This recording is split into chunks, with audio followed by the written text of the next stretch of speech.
Welcome to Jes institute. అందరికీ good morning.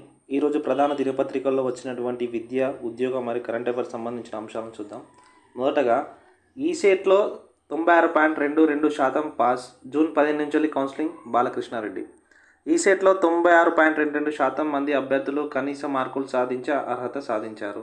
మొత్తం 11 బ్రాంచ్లకు సంబంధించి 18,928 మంది పరీక్ష రాయగా వారిలో 17,768 మంది ఉత్తీర్ణులయ్యారు. రాష్ట్ర ఉన్నత విద్యామండలి చైర్మన్ ఆచార్య వి. బాలకృష్ణారెడ్డి, ఓయూ ఉపకులపతి ఎం. కుమార్, విద్యామండలి కార్యదర్శి శ్రీరామ్ వెంకటేష్, కన్వీనర్ చంద్రశేఖర్ తదితరులు ఆదివారం ఓయూలోని ఇంజనీరింగ్ కళాశాలలో ఈసెట్ ఫలితాలను విడుదల చేశారు. బ్రాంచ్ వైజ్ అయితే సిఎస్సిలో ప్రథమ rank K. Srikanth, Narayanpet. Details అయితే ర్యాంక్ వైజు, బ్రాంచ్ వైజు ర్యాంకులు అయితే ఇవ్వడం జరిగింది. నెక్స్ట్ అంశం, కఠినంగా సివిల్స్ ప్రిలిమినరీ పరీక్ష. తెలంగాణ నుంచి 28,209 మంది హాజరు. దేశవ్యాప్తంగా ఆదివారం జరిగిన సివిల్స్ ప్రాథమిక పరీక్ష కఠినంగా ఉందని అభ్యర్థులు, నిపుణులు చెబుతున్నారు. అంశాలపై లోతైన విశ్లేషణాత్మక పరిజ్ఞానాన్ని పరీక్షించాల్సిన ప్రశ్నలు ఉన్నాయని పేర్కొన్నారు. ముందు ప్రశ్నల్లో అత్యధికంగా చరిత్ర, ఇండియన్ పాలిటీ నుంచి 16 చొప్పున, ఆర్థికంగా సామాజిక అంశాలపై 15, జాగ్రఫీ 14, పర్యావరణం 13, వర్తమాన వ్యవహారాలు 12, జనరల్ సైన్స్ 9, జనరల్ నాలెడ్జ్ నుంచి 5 ప్రశ్నలు వచ్చాయని సివిల్స్ నిపుణుడు గోపాలకృష్ణ అయితే తెలిపాడు. హైదరాబాద్ నుంచి అయితే 43,676 మందికి 25,787 మంది, వరంగల్లో 4,141 మందికి 2,422 మంది హాజరయ్యారు. మొత్తం 47,817 మందిలో 58% మంది హాజరయ్యారు. సివిల్స్ ప్రిలిమినరీ పరీక్ష అయితే ప్రశాంతంగా ముగిసింది. నెక్స్ట్ అంశం, డిసెట్కో 77.54% హాజరు.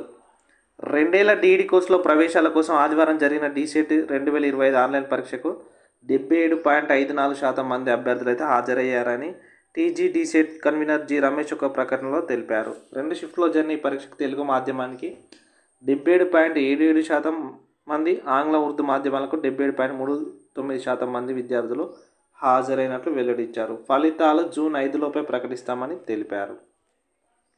జేఈఈ అడ్వాన్స్డ్ ప్రాథమికకి విడుదల. జేఈఈ అడ్వాన్స్డ్ ప్రాథమికీని ఐఐటి కాన్పూర్ ఆదివారం విడుదల చేసింది. ముందుగా ప్రకటించిన షెడ్యూల్ ప్రకారం ఈ నెల 26వ తేదీన ప్రాథమికీ వెల్లడిస్తామని ప్రకటించగా ఒకరోజు ముందుగానే ఇవ్వడం విశేషం. అభ్యంతరాలుంటే ఈ నెల 27వ తేదీ సాయంత్రం వరకు పంపవచ్చు. పేపర్ 2లోని భౌతిక శాస్త్రంలో ఒక ప్రశ్నను విరమించుకోగా ఆ ప్రశ్నకైతే అందరికీ మార్కులు కేటాయిస్తారు. కాగా ఈ నెల 18 జరిగిన అడ్వాన్స్ పరీక్ష జరిగిన విషయం తెలిసిందే. ఇక కరెంట్ అఫైర్స్ అంశాలు చూసినట్లయితే, 4వ అతిపెద్ద ఆర్థిక వ్యవస్థ మనదే, జపాన్ను అధిగమించి ముందుకు. నీతి ఆయోగ్ CEO బివిఆర్ సుబ్రహ్మణ్యం. ప్రపంచంలో 4వ అతిపెద్ద ఆర్థిక వ్యవస్థగా భారత్ అవతరించిందని నీతి ఆయోగ్ CEO బివిఆర్ సుబ్రహ్మణ్యం అయితే వెల్లడించారు. స్థూల దేశీయ ఉత్పత్తి $4.19 లక్షల కోట్ల, సుమారుగా $350 లక్షల కోట్లకు చేరుకుందని, జపాన్ కంటే $4.187 బిలియన్, సుమారు 35,600 కోట్లు అధికంగా మన ఆర్థిక వ్యవస్థ ఉందని అంతర్జాతీయ ద్రవ్యనిధి IMF అంచనా గణాంకాలను ఆయన ఉదహరించారు. మన భారతదేశం అయితే 4వ అతిపెద్ద ఆర్థిక వ్యవస్థగా అయితే అవతరించింది. మొదటి దేశం అయితే America, second China, third Germany, fourth అయితే భారత్ అయితే ఉండడం జరిగింది. చాలా ఇంపార్టెంట్ కరెంట్ అఫైర్స్లో వీటి అంశాలన్నీ నేర్చుకోవాలి. 2047కు అధిక ఆదాయ దేశంగా, 2024-25 తలసరి ఆదాయం $14,500 ఉన్న దేశాలను అధికాదాయ దేశాలుగా ప్రపంచ బ్యాంకు నిర్వహించింది. ప్రస్తుతం $2,880 తలసరి ఆదాయం ఉన్న మన దేశం 2047 నాటికి అధికాదాయ దేశంగా అవతరించే అవకాశం ఉంది.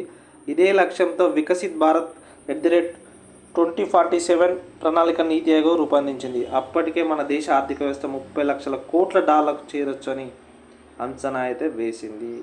ఇది చాలా ఇంపార్టెంట్ అండి. 4వ అతిపెద్ద ఆర్థిక వ్యవస్థ భారత్. నెక్స్ట్ అంశం, రన్నరప్ శ్రీకాంత్. మలేషియా మాస్టర్స్ ఫైనల్లో ఓటమి. 6 ఏళ్ల తర్వాత తొలిసారి BWF వరల్డ్ టూర్లో ఫైనల్ చేరిన Bharat veteran shuttler Kidambi Srikanth title ఫైట్లో తడబడ్డాడు. మలేషియా మాస్టర్స్ సూపర్ 500 టోర్నీలో శ్రీకాంత్ రన్నరప్గా నిలిచాడు. ఆదివారం జరిగిన ఫైనల్లో శ్రీకాంత్ అయితే 11-21, 9-21తో వరల్డ్ నెంబర్ 4 లీ షీ ఫెంగ్ చేతిలో ఓడిపోవటం అయితే జరిగింది. రన్నరప్ ఎవరి చేతిలో ఓడిపోయాడనే అడగొచ్చు మనకు. లీ షీ ఫెంగ్ చైనా చెందిన లీ షిఫెంగ్ చేతులు అయితే ఓడిపోవడం అయితే జరిగింది.